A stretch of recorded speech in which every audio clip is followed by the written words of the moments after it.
to my channel. So I want to go ahead and jump into the review of episode 8 of Lovecraft Country. And if you haven't already, go ahead and subscribe and be sure to like. So this was the episode, I have to be honest, that I knew was coming, but not looking forward to it because, as I mentioned in my last video, the episode 7 review, the whole Emmit Till story, big trigger story for me. But we're here. We are here. And so we basically start off at the funeral, where we're outside of the funeral, and it's apparently like one of the hottest days of the year of summer in Chicago. And, you know, we immediately just cut to, there's a woman who just came from viewing Emmett's body, and she comes outside and she immediately has to vomit. They have a trash can there because apparent that a gentleman, kind of gives to her. So apparently she wasn't the first or the last who had the reaction, and Emmit Till's mother made a conscious choice to have his body be viewed, just due to show the mutilation and the torture that they did to her 14-year-old boy. And in the episode, Ruby does remark that he looks like a monster, and he really did. It was just unbelievable what they did to him. So, we have our people outside trying to stay cool. Montrose passing out water. Tick still feeling a little bit some type of way from their, last altercation. So he's like, give it to Letty. Here, Letty, take this water. Blah, blah, blah. And then we have Dee, and Dee kind of is looking out of sorts because I'm sure that, Bobo or Emmit was her best friend. So I know she's all out of sorts and just trying to like process everything. And next thing you know, Dee disappears. And so then obviously this is Dee's episode. So we're following Dee, and she kind of wanders off on her own. And she sees like some little girls playing down the street, and one turns and waves to her, and she's like, gets like instantly ticked off, and she was like, starts screaming at them. She picks up rocks and she yells at them. And I understand her because she was like, she feels like nobody should be happy. Nobody should be laughing and playing today. This is not a joyful day at all, period. And then you notice that there were some signs up in some of the stores that said closed due to Emmit Till and everything. So just showing you how hard this hit the city of Chicago and obviously the world, and that this story is still reverberating to this day, just the effect of it. So she keeps one, so she's just walking off, and I'm like, man, I know she needs to be by herself, but not the best time for a little black girl to be wandering off by herself. And so she kind of goes down a dark alley. Not a good foreboding way to go, Dee. Like, we already know, like, something is gonna happen. And lo and behold, we got Lancaster's cronies who come, get out the car, and they're like yelling at her, "Are you Dee Freeman?" Blah, blah, blah. And so she's just like, okay. I'm like, oh my God, I don't want them to do anything to her. And so she just tells them yes. And they like hem her up like she is like an adult criminal, and they're like asking her, where's your mother? What's your mother's name? And all of that. And she's like, Hippolyta. And then, the one remarks, all these, stupid names that they have and blah, blah, blah. Not knowing that it's a Greek name, which is white, and it's not a black sounding or ethnic name or whatever. But anyway, so, they ask her, it's such a weird question to ask her. They ask her, does she know magic? And she's like, you mean like in the fantasy books? And he was like, starts laughing. And so then he instantly starts performing a curse over her using his spit. I think that might have been Lancaster, using his spit and putting it on her forehead. It was absolutely freaking disgusting. And I just wanted Dee to beam me up, Scotty, and get the heck up out of there. Like, I just couldn't believe that they were doing this to a little girl. Like, it's like, and especially on it, I guess they could care less, but it's just like, I mean, oh my God, just white folk back then, the majority of them just like no heart, no sympathy, no empathy, no nothing when it came to black people. Not even children, weren't protected from their wrath. And so he starts performing this spell on her, like instantly. And I'm like, what the heck is he doing? Why would he do this to her? And I'm thinking in my head, maybe it's some kind of a location spell. So like when she does come in contact with her mother, they will know that she's there, she's around. Like I had no idea, but I was just livid at the fact that they were doing this to this poor little girl, to D, like, and so then they just kind of like, whatever, laugh at her and, drive off or whatever. And so she runs home and she runs into Montrose, and Montrose trying to connect with her, and Dee's not having it. She's not trying to hear any of like, you understand, and you know what I've been through. She's like, no, it is too fresh right now. So she just goes in her room, turns the music up loud, and she sees a book called Uncle Tom's Cabin. And the front of it is basically what they call two pickaninnies on the front. And instantly they become like her haunting. And Uncle Tom's Cabin it has like a horrible ending. Like the main character, the main slave character in it, his master ends up beating him to death because he would not tell, he wouldn't snitch, he wouldn't do a 6-9 on his other slaves who had run away. And even in his last breath, he was basically saying for them to be forgiven, which is just worst book ever written. I hate it. Like, no, like just the worst, just god awful. Anyway, so Montrose is still like, banging, knocking the door. She turns her music up. She sees these things kind of forming, the two girls off of the front of the book kind of, becoming animated. So she just goes out of the window. Montrose finally bursts in and sees that she's gone. And so then after that, we have where, oh yes, there was a scene where Tick and Christina were talking to each other, Christina Braithwaite, and he basically reveals that he wants to do spells. And she's like, okay. He's like, for protection. And so she shows him like the sigil or the symbol for protection. She was like, well, you'll need this. And I'm surprised she helps him, because it's like, her family, her dad was just trying to sacrifice him. But for some reason, she's feeling in the generous mood. So she gives him the sigil to use for protection for the spell. And then as she hits the door, Atticus says, what do you plan on doing? I think for the autumnal equinox. And then she just freezes, because I guess she's like so shocked that he even is putting two and two together and knows. And she's just kind of like, gives some vague answer, not anything specific, like, I don't know, like, we'll see, or something, blah, blah, blah, who knows, blah, blah, blah, whatever. And then we have a scene where we haven't seen Gia since episode before last. She pops up at the house while Letty and Tick are there. So if this ain't the weirdest love triangle awkward moment going on right here, y'all, like, oh my God. So, I mean, because you got to think the last time that Tick has seen Gia was after he ran off from her, after her 9 tails was all everywhere, up and through everything and everywhere on him. So apparently, it was unusual because he was like the only one to survive something like that, or to survive her 9 tails. And, then with her kind of like seeing his death and all of these things. So so he's like, Atticus is like on 100, because he has a one-track mind right now. Like, I need to do these spells so I can protect my family.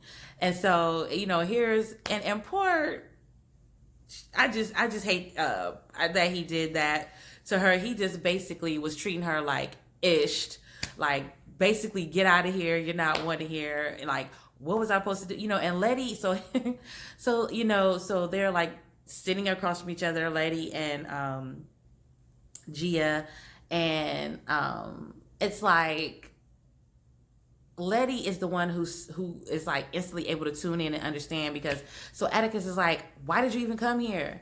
You know, you need to tell me all this, because basically she didn't say anything new. She was like, I saw you die, but I don't know how you died. So it's like, you're not really giving any more helpful information. So, you know, Atticus is hella annoyed. And so then Letty answers a question and she says, because she loves you. And so they look at each other, her and Gia, and, you know, and they like totally recognize, like, you know, but, you know, Letty doesn't hate on her, because it's like, this is somebody who was from before. So they don't have a moment, you know, like, it's not a girl fight moment or nothing that breaks out. And then, you know, Gia is just trying to just kind of like looking helpless, because she's in love and she doesn't know what to do with that. And she knows the current situation because she saw that in her foreshadowing scene with the Nine Tails too.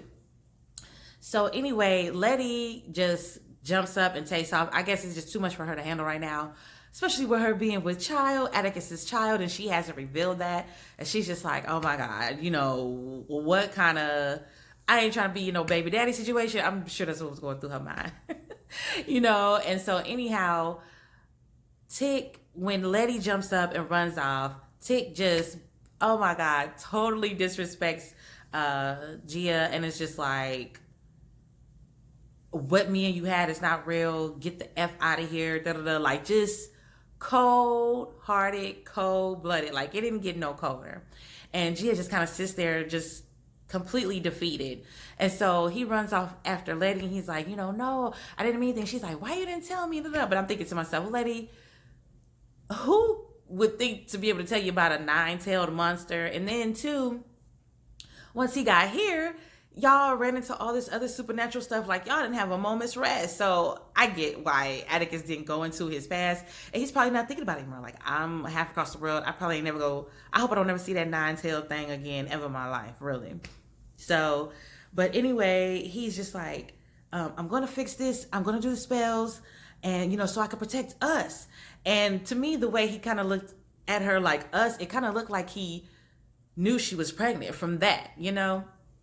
And, you know, he was running off. He was trying to run off. And she was like, no, where are you going? You know, and I'm like, that was a space, an opening for her to go ahead and reveal that she was pregnant. Like, basically, if you know he's about to go run off and put himself in danger, that's a perfect time for you to be like, no, think of the baby. You know, like, that would have been the perfect time to reveal it. And it was just like, she totally let the moment pass. So anyway, she didn't do that.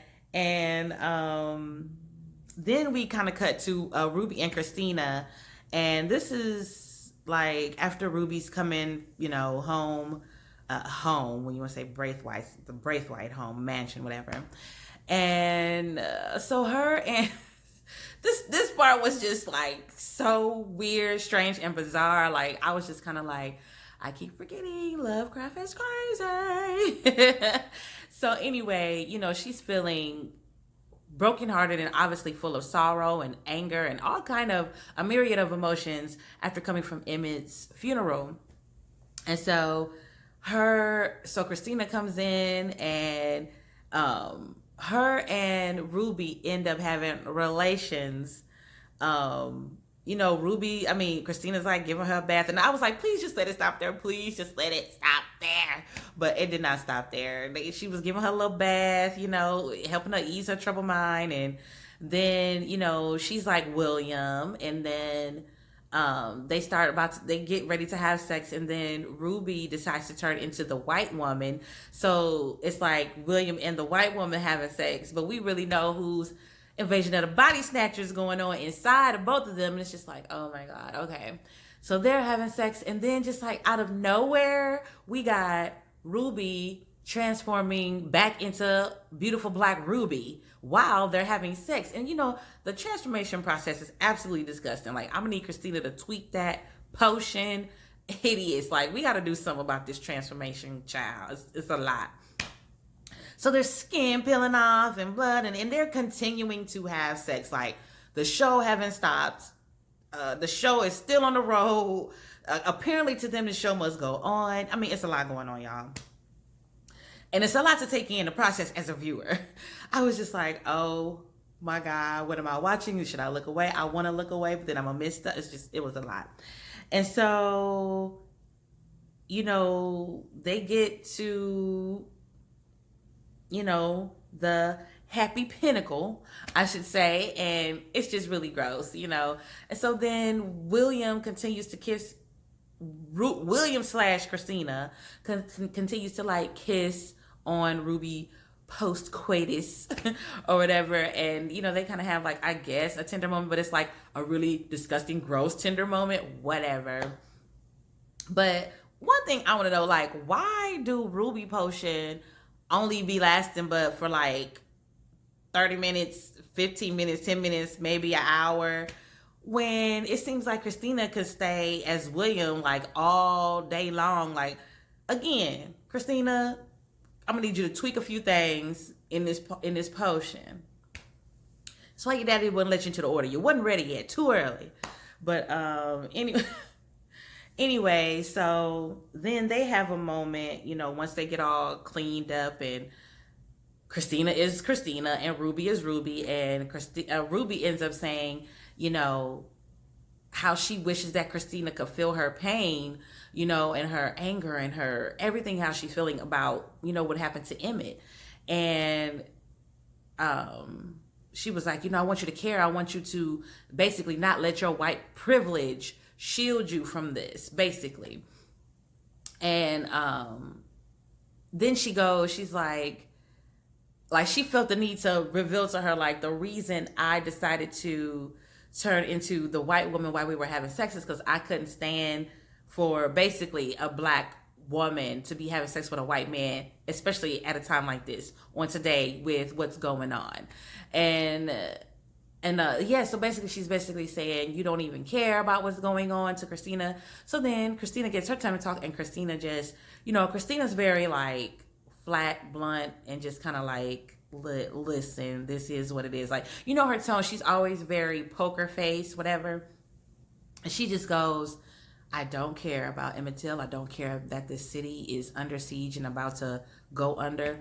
And then she commences to tell Ruby, the reason you did that is because you didn't want to admit that you basically wanted to just indulge in pleasing yourself. You know what I'm saying? At this time, blah, blah, blah. So crazy moment. They giving each other revelations, child. And so, let me see. After that, we go to Atticus and Montrose, his dad. They're outside chopping it up, chilling, having a father and son moment. And basically, Montrose goes into telling Atticus, okay, the reason, he asked, I guess Atticus just wanted to know more. Like, now that he knows that Montrose is gay, he wants to know, did you ever love my mom? Were y'all ever? And so Atticus tells us, Montrose tells us a horrible story about when he was a little boy, 8 years old, in church, how his pastor was gay, or was found out that he was a homosexual, and they locked him up in a sanitarium, or insane asylum, and lobotomized him.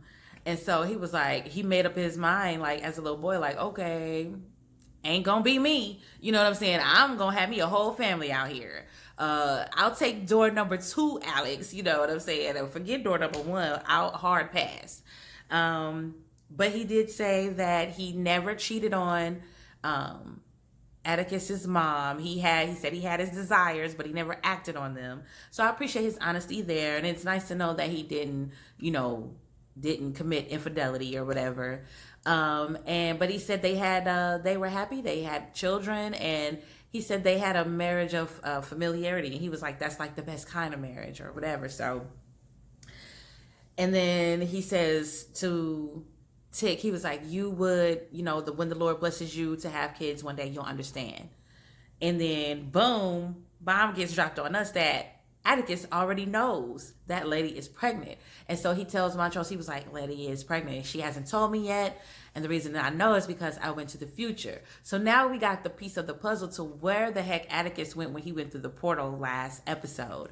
And so he actually went to the future, and he saw his son, and all of this. And so he pulled out the book Lovecraft Country, that say that fast what, 5 times. Anyways, and so it said that it was written by George Freeman, and on the back it was a picture of George Freeman, and George Freeman was his adult son. And he basically said the story was the story of their family.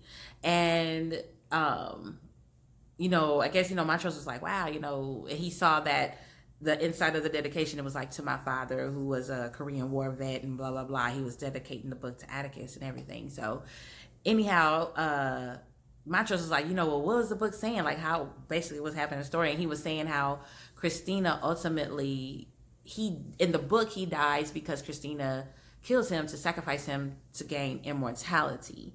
And, or whatever. So then they fast forward, next scene with Tick and Montrose is they're in the house. They're wanting to perform the spell. And Atticus reveals that it's supposed to be done at the autumnal equinox. And instantly, Montrose is like, oh my God, that's in 6 days or 5 days, 6 days, something like that.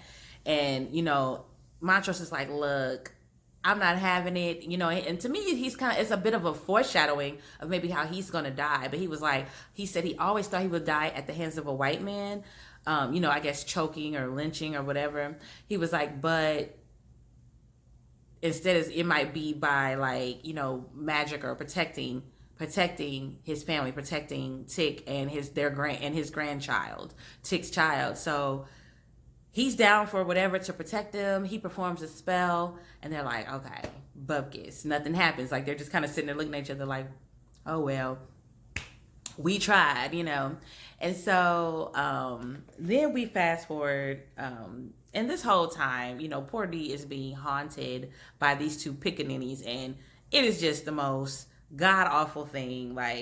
But at this point, she is, hold on, let's see. At this point, oh yeah, I did forget a scene. Letty goes to church to pray. I can't say that I blame her. Definitely a good time for some prayer, okay? Y'all got a lot going on. Like, the dealing with Emmit's death and funeral was enough, but then you got all this other Lovecrafty stuff going on. So she goes to pray, and she asks God to protect Tick. And then Christina walks in, and so Letty comes to find out, called Christina to come there. And so she's like, I didn't take you for whatever religious woman. And Letty was like, look, I died and I came back to life, okay? Basically, I owe somebody some thanks, and there's some other things going on behind the scenes that I got to give gratitude to, okay? And who pulling the strings. And she was like, that was magic, though. This is Christina's answer. But anyhow, so basically, get to the gist of why she called her there. Letty wanted her to put like a protection spell over Tick. And then Christina's like, no, not for Tick, for you. And to me, I feel like she must know that Letty is pregnant also, because why you care so much about protecting Letty? We kind of know why you don't want to protect Atticus, but you were looking at her like, what, girl, you crazy? No, protect yourself. I feel like she knows somehow that Letty is pregnant, and she wants to protect that line, that bloodline, of Atticus's, having that Titus's blood and all this sort of thing. But so she gives Letty the Cain spell, Cain and Abel story in the Bible. Basically, it makes you impervious, So she gives that to Letty. Forgot that little part there. And so now we know Letty will be protected, which is great, since she's got to go through this whole, she got a whole pregnancy to go through. And so then we get to, basically, D has gotten fed up by being haunted and chased by these pickaninnies everywhere she goes. So she gets angry, and she's like, oh, she just charges at them on her bike, and one of the pickaninnies just kind of swipes at her, and they miss, blah, blah, blah. But I totally understand that, because it's like, I understand that mode of thought. Like, I could feel her in that, meaning like, at some point it's like, okay, look, y'all ain't just gonna keep haunting me. We just gonna knuckle up. Okay, knuck if you buck, pickaninny 1 and 2. What's up? What's good? Like, you just, after a while, you get angry and mad, and you're gonna fight and defend yourself. You know what I'm saying? And we know she has that, fiery spirit, just like Hippolyta does. So then basically Dee follows the cops home, the ones who put the curse on her, and she just busts up in their house like, what? You know what I'm saying? Like it was nothing. Bust up in their house, and they're sitting talking racist cop ish or whatever, and she just started demanding things, talking to them like, what is this curse you put on me? And they was like, he was like, well, we couldn't have you going around telling people about the conversation we had. And I'm thinking to myself, you did all of that. You put a whole curse and hex on this little girl just because you didn't want her to talk. Like, I feel like you probably, the fear of the cops back then, you could have just said, don't say nothing or we'll kill you. And that would have sufficed. Like, but that made sense to me then, because I'm like, she was, around family, Montrose lady, tried to find Tick, and she wasn't. I was like, why is she not saying anything about what has happened to her? Like, she got to tell somebody, even though she tried to find Tick. I don't know what she would have said or how she would have worked it out, but I wish Tick had been home at that point, but he wasn't.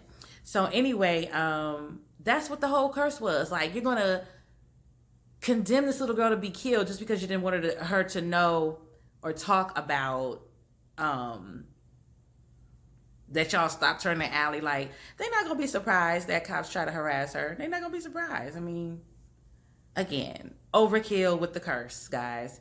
So so then she yells at them, and she was like, she told the one cop, she was like, my mama's name is Hippolyta and it's Greek, you a-hole. I was so glad.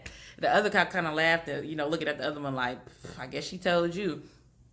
And then she asked the dude, she was like, what is this thing gonna do to me? And then she was like, I forget what he told her, but when she ends up, he tries to make a deal with her and was like, yeah, if you tell us where the orrery is, then I'll lift the curse. And then she goes, you know what, F you, you pig. And she hawks a good old nice juicy loogie, and spits on him. And so the other cop gets outraged. He jumps up and starts after her, and she didn't run, she just turned around and walked away calmly. And the other cop that she spit on was like, don't worry about it, this thing is gonna kill her anyway. And I'm just like, child of Evo to Evo. So and also we have, so now we fast forwarding to let's see.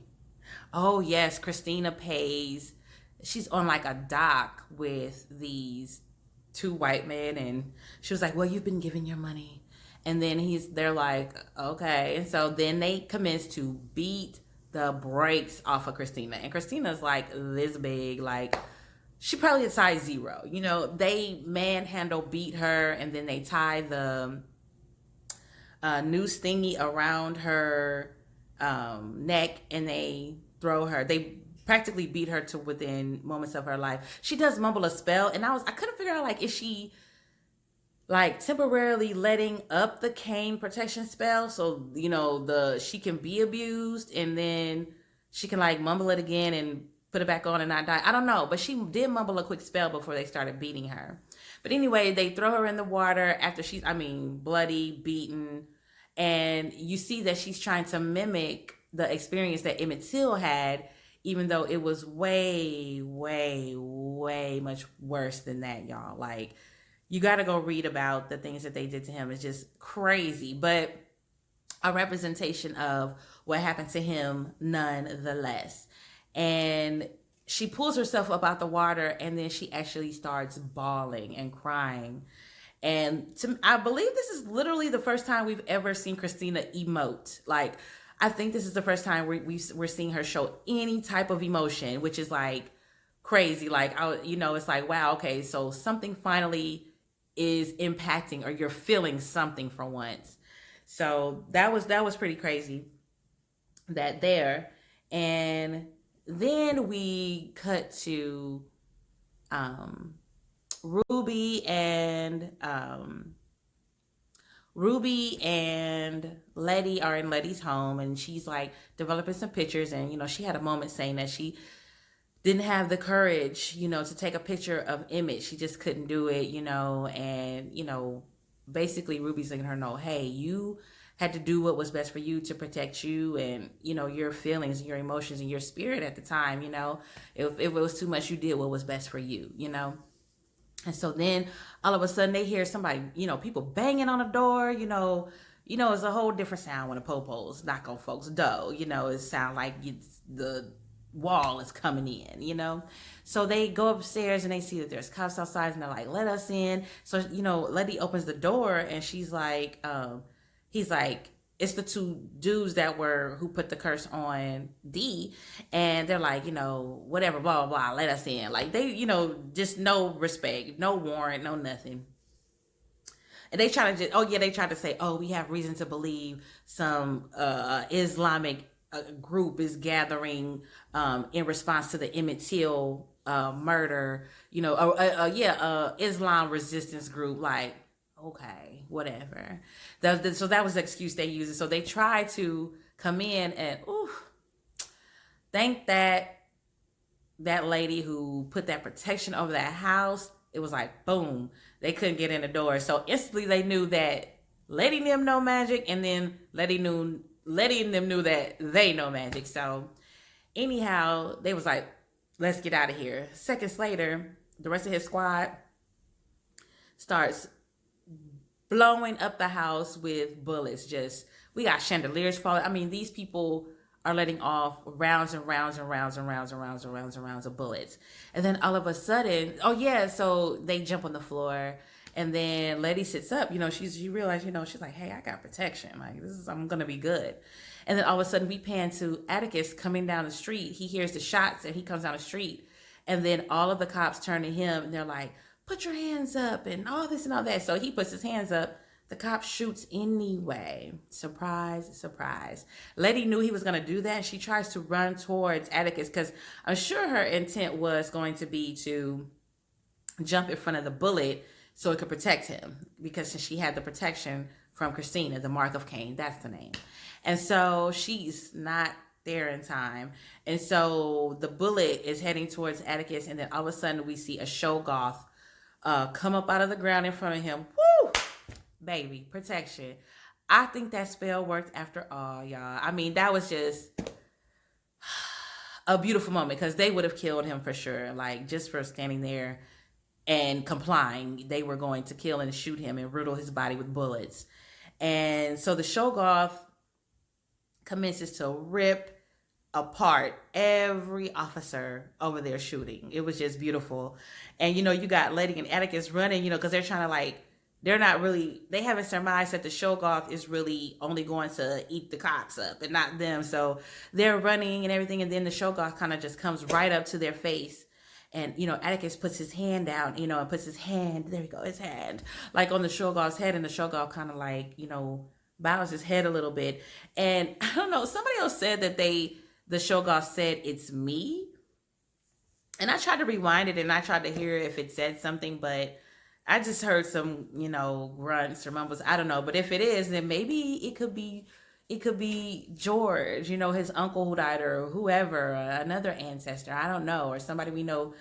So I'm so glad the Shoggoth came. That was just some amazing. Shouts out to Misha Green. This was her first episode directing.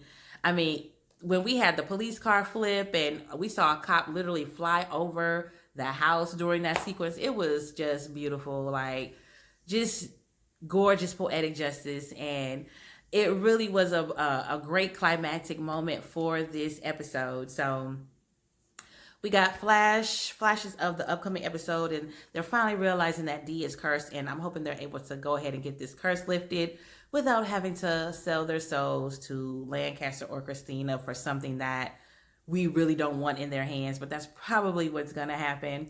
But anyway, I hope you guys enjoyed this recap, this review, and I will see you. We only have 2 more episodes left, y'all. So it's coming to an end, and what a ride it has been already. So have a great one, and don't forget to subscribe. Mwah.